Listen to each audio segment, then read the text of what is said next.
My Lords, I can now announce the result of the election for the office of Lord Speaker. Details of the votes cast are being made available in the printed paper office. The successful candidate was the Baroness Hayman.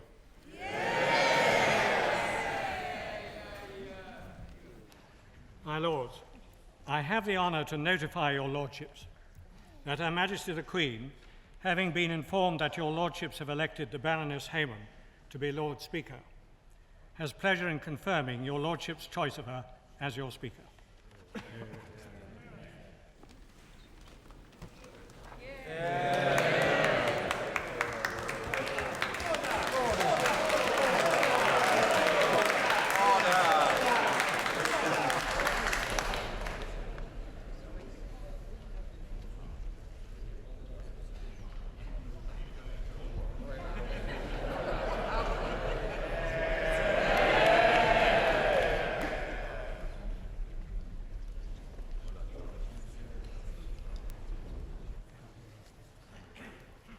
My Lords, I rise on what is a significant and special day for this House, the election of a Lord Speaker. As the House knows, the Lord Speaker replaces the Lord Chancellor on the woolsack. My Lords, can I begin by paying tribute to my noble and learned friend, Lord Falconer of Thoroton. He's known for his unfailing good humour, patience and pragmatism, and he has helped to steer the House through a period of important change. My noble and learned friend has the distinction of being the last Lord Chancellor to act as Speaker in the House of Lords, and I'm grateful to my noble friend for ushering in a new era with his customary charm. My Lords, I do have to say to the House that there have been occasions when I have seen my noble and learned friend on the woolsack, and I've despaired. Because despite the efforts of many, his wig never seemed to stay on straight for very long. My Lords, I'm delighted that my noble and learned friend will now continue to contribute to the business of this House from the government front bench as Secretary of State for Constitutional Affairs. My Lords, some members of your Lordship's House will know that Robert Moy, the Lord Chancellor's purse bearer, and Nora Dobinson, the Lord Chancellor's train bearer, are due to retire after more than 20 years of service to the department. My Lords, their service has been exemplary. And I'm sure that all noble Lords will wish to join me in thanking them for their service and wishing them a long and happy retirement.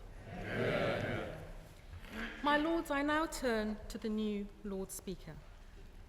I'm delighted to welcome the first ever elected Speaker of the House of Lords. The House now has its own representative as Speaker, chosen by its own members. My Lords, I have known and worked with my noble friend for many years. She has enormous respect for this House and its traditions, and its contributions to the workings of our bicameral Parliament. My Lords, I'm sure that as she herself has said, she will be an energetic, diplomatic, and persuasive ambassador for the House, its value and its values. My Lords, we all look forward to working with our new Lord Speaker. My Lords, on behalf of the opposition, it gives me the very greatest pleasure to congratulate and welcome the noble Baroness on her election as Lord Speaker. She will know it is a mark of the respect she has in this House and the confidence we have that she will represent this House with distinction outside and respect its authority and self-regulation inside. I hope the noble Baroness will understand, though, that I had some reservations in the past about the necessity for and the cost of this new role, but I fully accept the decision of the House and share the feelings of the whole House demonstrated this afternoon that this first term of a Lord Speaker will be successful, as I am certain in the noble Baroness's hands it will be. Now, my lords, it would be wrong to allow the passing of such a historic role of Lord Chancellor to go without comment.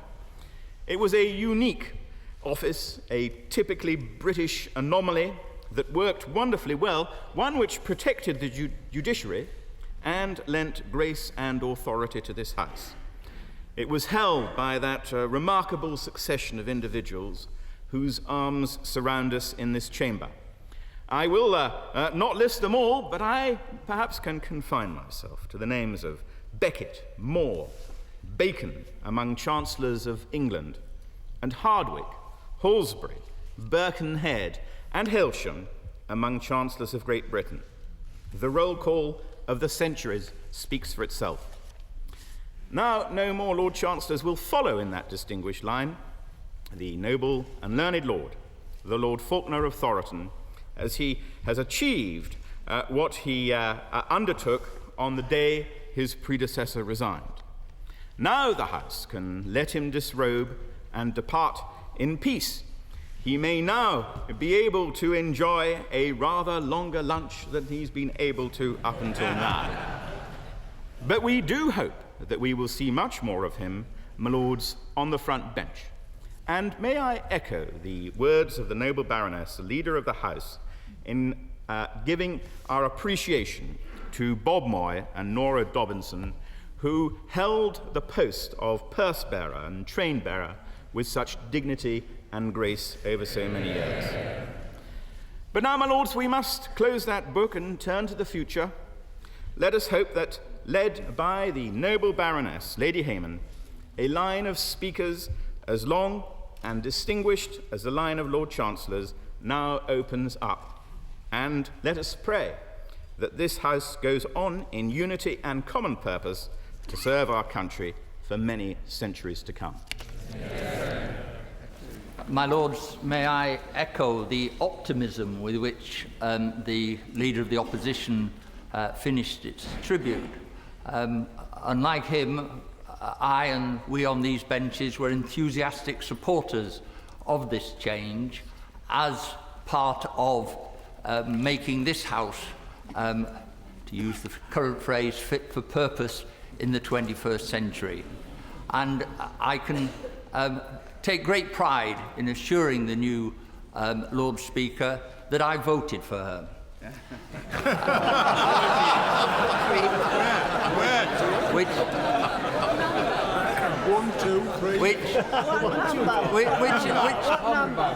Which again demonstrates the inherent cunning of the House of Lords in devising such an election method. But it is also a real pleasure, and I hope she took great encouragement from the growl of approval from all parts of the House. I have known her a longish time. I've always seen her as a kind of Julie Andrews figure in British politics, and it may well be that in a new role that she needs something of the skills of a nanny and of a singing nun. We'll have to see. But it is the beginning of a new era, and I can think of no one more fitting to start us on that road. And we say farewell to the Lord Chancellor. When I first came here 40 years ago, the Lord Chancellor was Gerald Gardner. I can't remember anyone referring to him as Jerry. But it is something of the way that the Lord Chancellor has humanised the role that many call him Charlie. And they do so with a familiarity but a fondness for the way he has carried through his task. I do hope that the speed with which the wig was removed doesn't mean that the Chancellor of the Exchequer has already put it on eBay. But he will be remembered not just as the last Lord Chancellor to occupy that position, but one that has done great service to this House as its Speaker, and we wish him well in his new position as a member of the government front bench. My Lords, as Lord Strathclyde said, this is a new and exciting beginning, and we could have no better person to lead us into it. My lords, the choice by the House of the noble Baroness Lady Hayman as our new and first elected Speaker will be very widely welcomed in Parliament, and on behalf of almost 200 crossbenchers, I very warmly join in that welcome. The noble Baroness is more than qualified by her long experience in committee work as a former MP and her time as a minister in 3 testing jobs in health, transport and agriculture. And it is a particular pleasure for me, who served for many years in the Ministry of Agriculture, to see on the woolsack the noble Baroness, who had a very hard dossier there, and emerged from the Ministry of Agriculture safe and sound. Her work on charities and other organisations gives us complete confidence that she will fulfil the role which we now foresee for our Lord Speaker in representing our interests outside Parliament, and she will do, as she said in her own short statement, she will be an energetic, diplomatic and persuasive ambassador for the House. Finally, I also wish to express our appreciation from the crossbench peers to the noble and learned Lord, the Lord Chancellor, and I join on this occasion with him, the train bearer and purse bearer.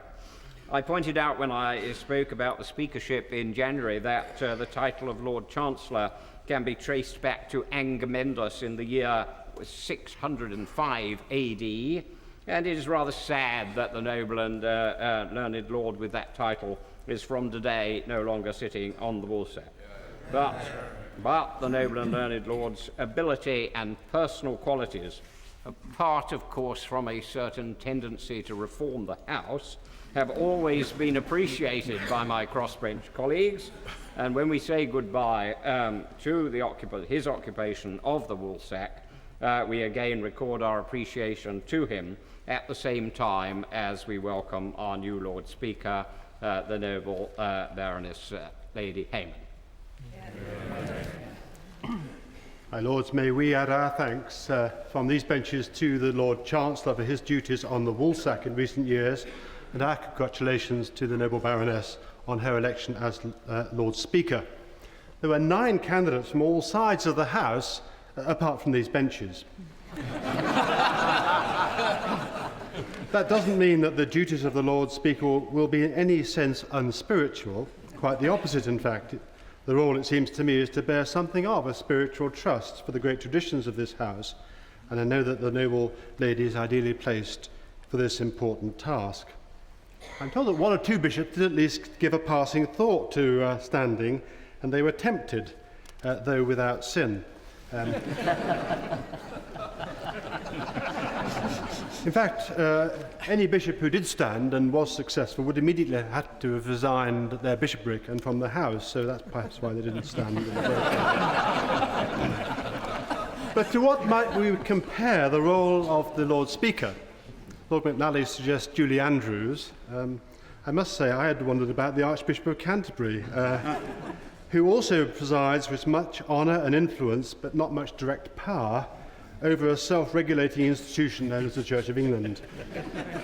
One might have forgiven the Archbishop in recent weeks if he had indeed thought of standing.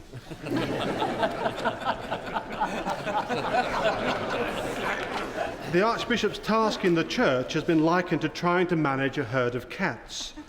The harder you try, the more they scatter. Now, the new Lord Speaker will not quite have such a difficult task, but it will be a sensitive and delicate task. We all wish her well as she settles down into it. The Jewish and Christian faiths hold the Psalms in common, although they are, of course, of Jewish origin. Let me end by adapting a verse from the psalm which I read a few minutes ago during prayers, to the task of our new Lord Speaker. Her work is worthy to be praised and had in honour, and may her righteousness endure forever. My Lords, this is a hugely important day for your Lordship's House. For me, it has been one of the greatest privileges of my life to serve your Lordship's House as its Speaker for the last 3 years. This House is one of the great institutions of our country. Despite how it may appear to some outside, it has always proved able to change and adapt. And for the good of the country, secure its place at the heart of our constitutional and legislative arrangements. Today is one of those days of change. Rarely do we have days like this where the change is so visible. These days are days of great sadness. For centuries, our Lord Chancellor has sat on the woolsack. 345 years ago, his position was formalised in standing orders. Throughout those years, the role of the Lord Chancellor has changed dramatically. My great 17th century predecessor, the Earl of Clarendon, sought to ensure the judges never exhibited signs of independence and the Lords did the Crown's bidding.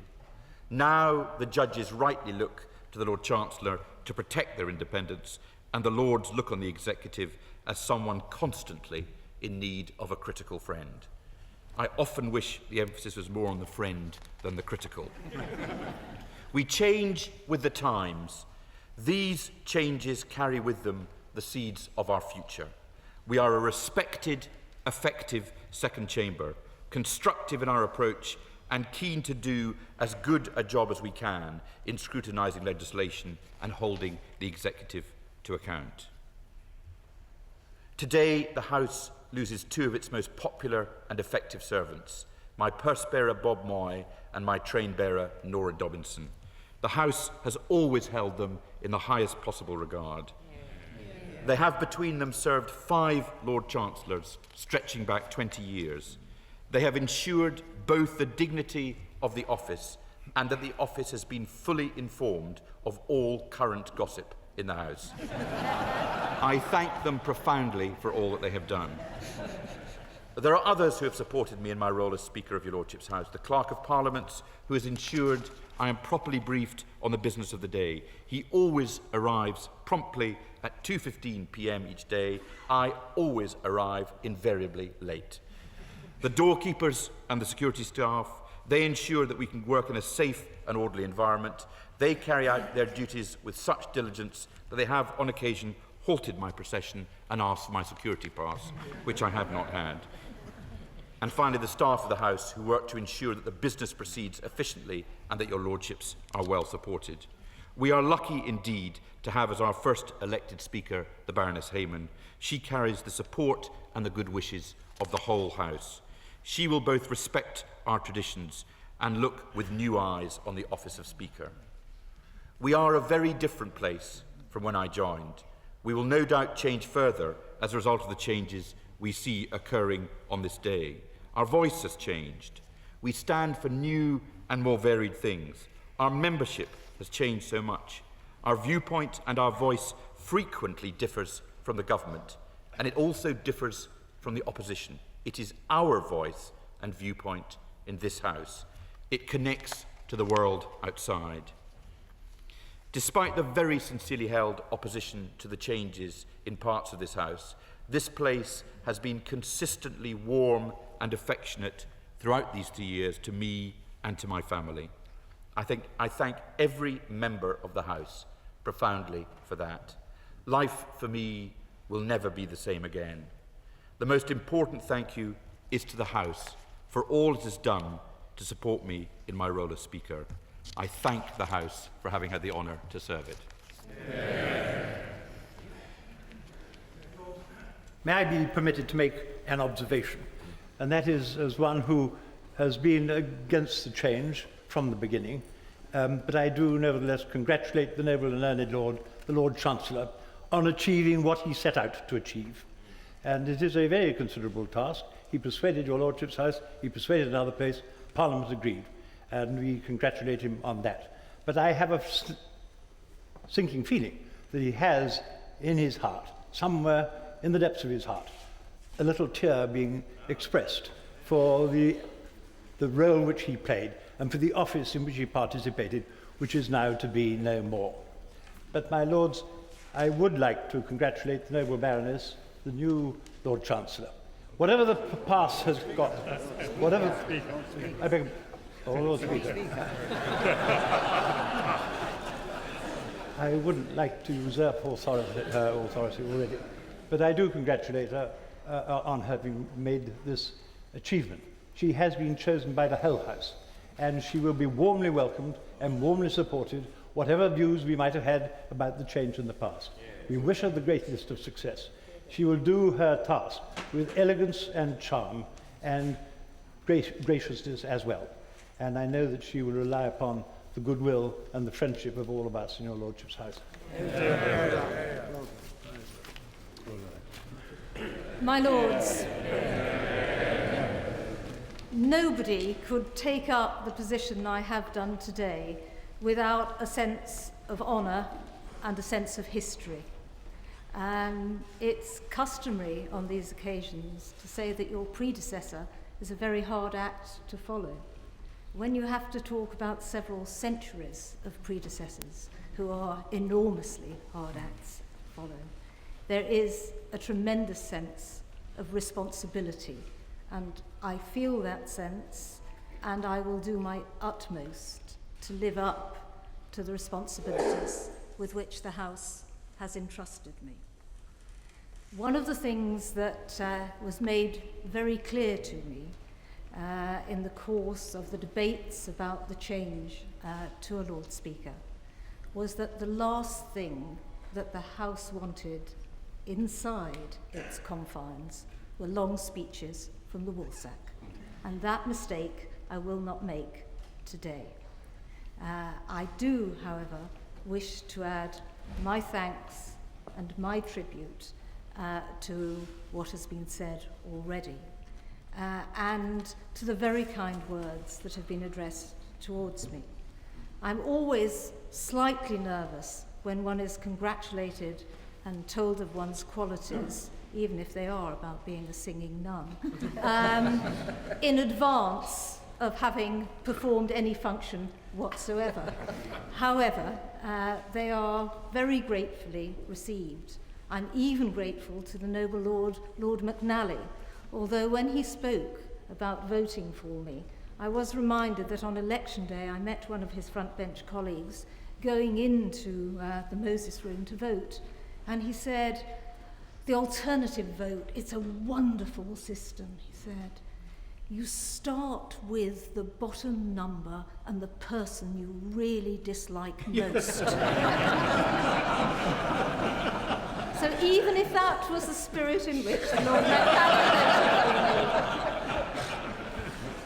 I seriously am very aware that the wonderful thing about this election was not only the spirit in which it was conducted, and I pay tribute to everybody who stood and everybody who was involved in the election, but also the fact that your Lordship's house being what it is, what it was and what it will be, no candidate could have won it without support from all round the House. And that is what will sustain me in the time ahead when I try my very best to do the job well, and when inevitably I don't do it perfectly right at the beginning. My Lord Speaker, may I, as a backbencher, congratulate the clerks for the way in which they've carried out this election. Many of us thought that we would have read who the new Speaker would have been in the Sunday newspapers. And I have lost a considerable amount of money in backing that we would have heard before now, but the way in which they have carried out the election has been first class. And on behalf of all members of the House, I would like to congratulate the clerk and his staff for the way in which he's done it. The Baroness Miller of Chilthorne Domer. My Lords, I beg leave to ask the question standing in my name on the order paper.